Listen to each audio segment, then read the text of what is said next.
Welcome to my sauna in my bathroom. This is where the detox magic happens.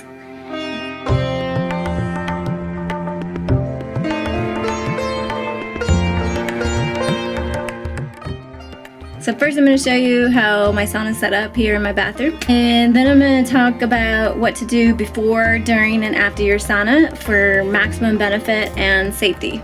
So that's what's coming up. Thanks for joining me.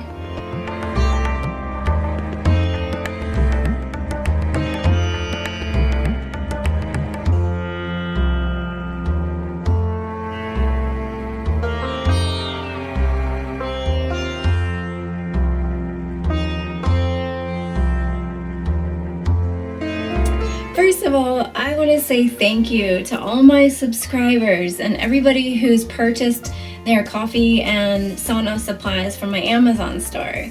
I'm so proud to say that I've helped over 40 people get going with coffee enemas and their near-infrared saunas since I made those videos. So that just makes me really happy. If you haven't seen it, be sure to check out my How to Build a Sauna for Around $150 video. Purchase your supplies through my Amazon store, or if you have about $1,000, you can purchase this cute pocket sauna by Sauna Space, and they are my affiliate, so when you purchase it through my link below, then I'll get a little bit of a kickback, and then I can keep making awesome videos for you. I'm going to present a lot of good information in this video, so pay attention and you may want to watch it a few times. Alright, let's go!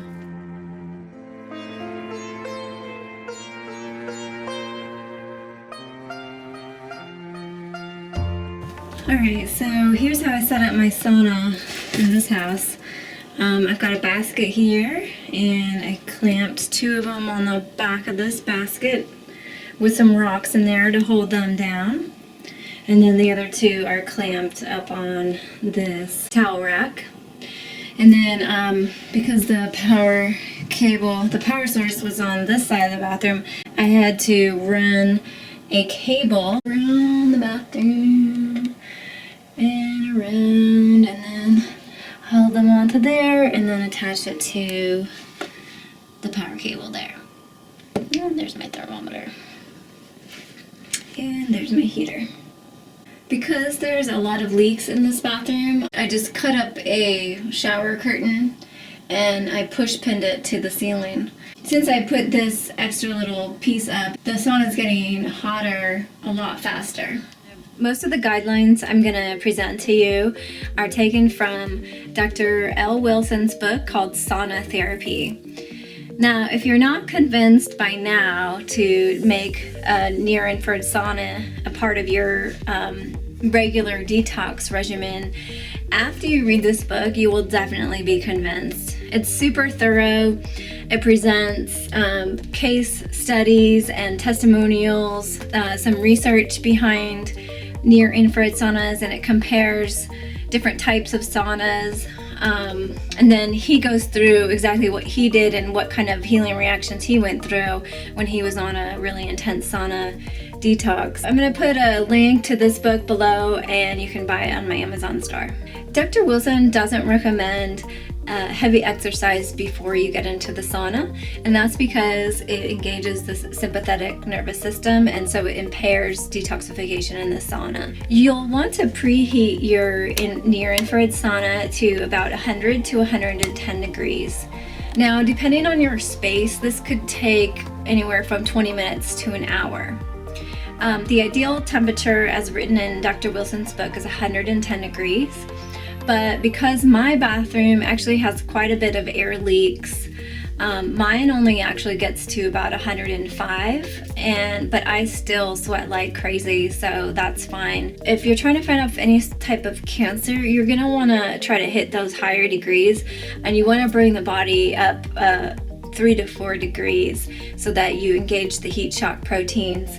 And Dr. Wilson has a whole chapter on cancer and heat shock proteins and how infrared saunas can help reduce cancer cells. Just as a side note, if you're worried about the cost, like you have a roommate and you guys split the electricity, you can actually calculate exactly how much it costs to run your sauna by just Google electricity rates and put your county electricity rates, for example, Siskiyou County, and then you can calculate how much it costs. For example, my sauna, I have 4 lamps.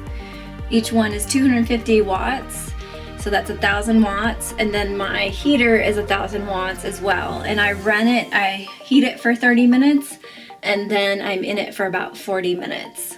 You want to drink a 8 to 16 ounce glass of spring water before your sauna and then after your sauna.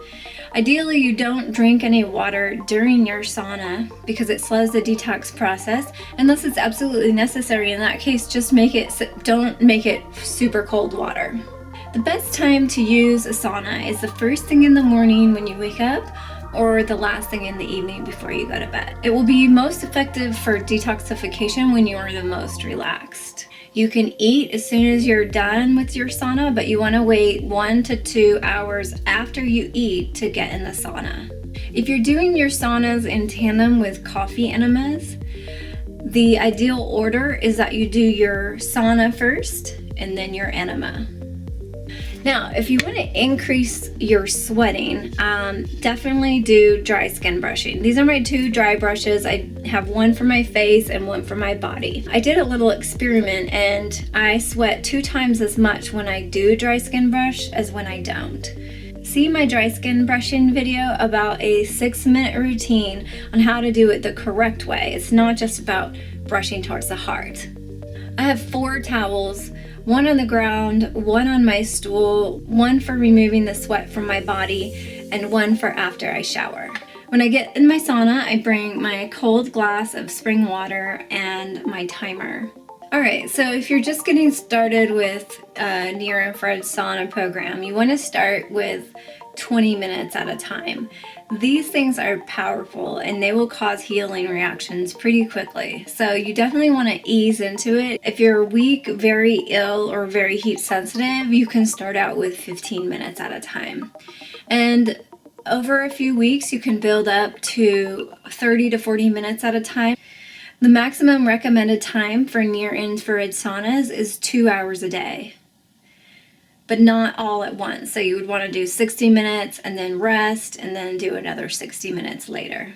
If you have an infection like a flu or a virus or pneumonia, you'll want to do shorter sessions more frequently. So the recommended amount is 20 minutes at a time, 4 times a day. So you definitely want to take your sauna naked. For demonstration purposes, I'm going to be wearing my bikini today. Okay, now that your sauna is heated to about 100 to 110 degrees, jump right in. Don't forget your ice cold water for after your sauna and your timer. Let's go detox some heavy metals. If you're just getting started, it's perfectly fine if you just heat the sauna to about 95 degrees. It does get really hot at 100 degrees and sometimes it's too much. So start out slowly. 95 degrees is just fine. The ideal distance from the lights is about 24 inches or 2 feet. As you can see, I often like to put my face in the lamps for a couple minutes each time I'm in the front.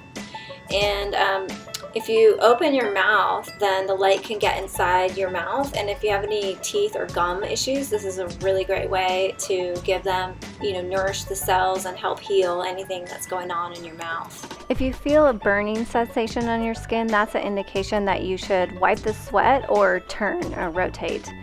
If you feel faint, stop sweating, your face turns bright red, or your heart starts to race, you know it's time to get out of the sauna. Ladies, if your nipples start to burn, then you can put some Band-Aids on them. That usually helps. Dr. Wilson recommends that you turn 90 degrees every few minutes, but I actually like my friend Jason's 6-point turning system a lot better, so I'm going to show you that.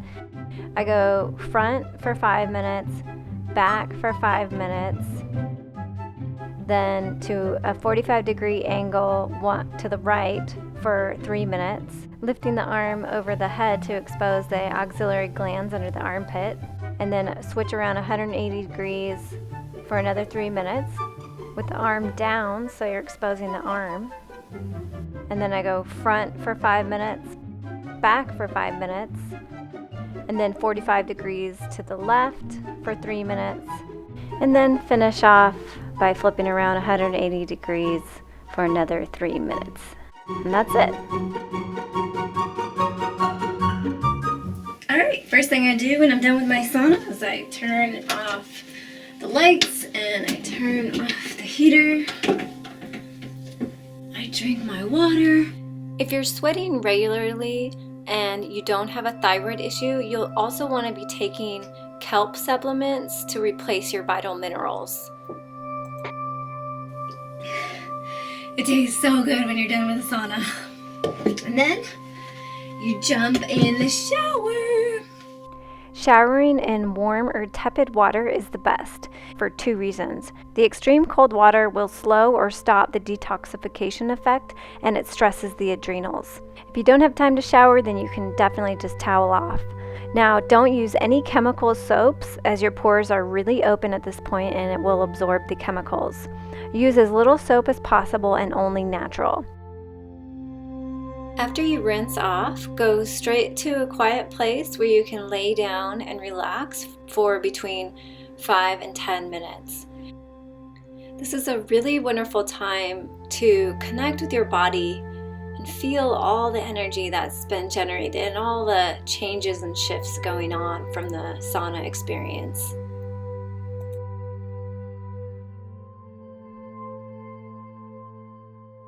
After I rest, I come back in the bathroom and I like to put rose water and glycerin on my face. And once a week, I put almond oil on my body. Since the #1 cause of home fires in the USA are electrical, and this video is about sauna safety, I need to mention electrical safety because I wasn't really informed on my last video about this. I'd like to thank Mark and his wife, 2 of my viewers who got inspired by my first video. And Mark built his wife this lovely 4-lamp sauna in their shower. Mark sent me some pictures of his sauna after he built it, and we got to talking, and he informed me of some very important electrical specs, so I want to share those with you really quickly. If your house was built before 2008, the bathrooms are most likely on a shared 15 amp circuit. That means the maximum capacity is 1800 watts. So you won't be able to run a 4-lamp sauna plus the heater on just one circuit. You'll have to run an extension cord from another circuit or use only 3 lights, which is 750 watts, plus a heater, 1,000-watt heater, and that should be okay. In 2008, the National Electrical Code changed for bathrooms requiring 20 amp circuits. So now the max capacity is 2400, although it's recommended to only run it at 80% maximum, which is still 1,920 watts. In my sauna, I have to make sure no other lights or devices are plugged in or on when I'm running the sauna, otherwise it will blow the circuit. So just wanted to make you aware of that and be careful. Alright, well, if you're still with me, you must have enjoyed watching this video as much as I did making it. Stay tuned for more infrared sauna detox videos. I'm going to do a whole series. I want to talk about what to expect, what kind of healing reactions might happen, what kind of things you can do in the sauna to accelerate detoxification and healing, single lamp therapy and how you can use that for spot therapy and injuries on the body. And I'm going to talk about the benefits of saunas and why we need them in the first place. So all that's coming up, and I'm super excited to share this information with you. I know it's helping me heal my adrenal fatigue, and I really hope it helps you with whatever issues and conditions that you have. Of course, I want you to subscribe and share and like, blah, blah, blah. All right, Satnam, you guys. See you next time.